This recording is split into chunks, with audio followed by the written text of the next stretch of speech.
mayam nungai ko ngasi gi video sidi aina sumai tawjabane aina yam pamjaba akhoi manipuri isai ama leiba akhoi Pabung Joy Kumar na sakhiba isai kadai da no na to isai do ado aigi one of my favorite song ne ado mayam gi mangda ai ngasi de ado isai do kudon tamjagi ne to ain tawri ma pa ne mi ne pu angaw mal ne manung gari jagjal go wa ga panga ge ado aigi one of my favorite song ne ba isai yam kana haibudi nate waija isai sum pamjaba haitare mi pamaga dum ngang leidane admai tawjabani yam kana haidana kaino tawdi nate aduna soiki ngam ki yaw ga su mayam na ngakpiyo habidi yam professional makti natamina heta professional dawno sakodudi khoi kaino tawbudi ngamoy adu ai kitang ai try tawjage mayam tamina jiko soiki ngam ki yaw ga su mayam ngakpiyo ado isai ji pura phade ba Father Nay lyrics Kraga Ying, the Kraga Ying, a Saxake, other Swig Yargosum, so we had the go. Who's a says Wong at the Male. I got a pusta. How's there again? How's there again? Says Kadai the no Kadai the no. Aigi yumbo kadai dano aigi yumbo aigi di yum leijadene karigino hauriba aibu toina Yumda satlasi haina Yumda satsi haina Kadai dano Aigi yumbo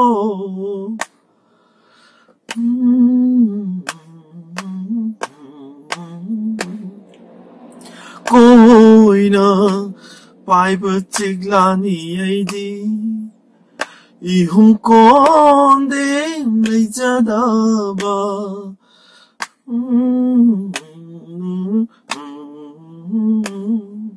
Koina pai patigla ni aidi ihum konde leijadaba Siglagi marakta sukukilni Pamel faira lakta yarek pa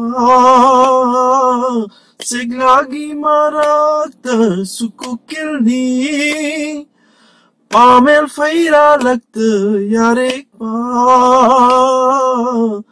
Aigi di iyum leijadene Karigino Hauriba aibu toina Yumda satlasi haina Yumda satsi haina Kadai dano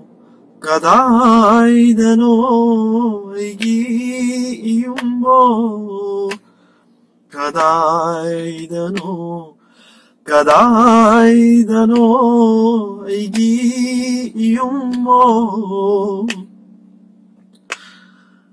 Zat kini lambi sorok tunga Zat kini lambi sorok tunga Yarekani ukawakada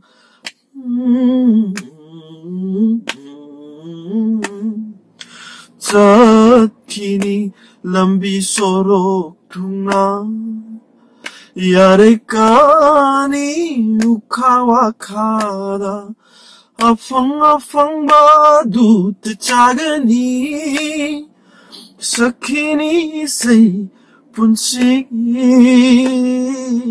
Afang badu tachagani Sakini say punsigi Aigi iyum leijadene karigino horiba aibu toina yumda satlasi haina yumda satsi haina kadaidano kadaidano aigi yumbo kadaidano kadaidano aigi yumbo. Thank you.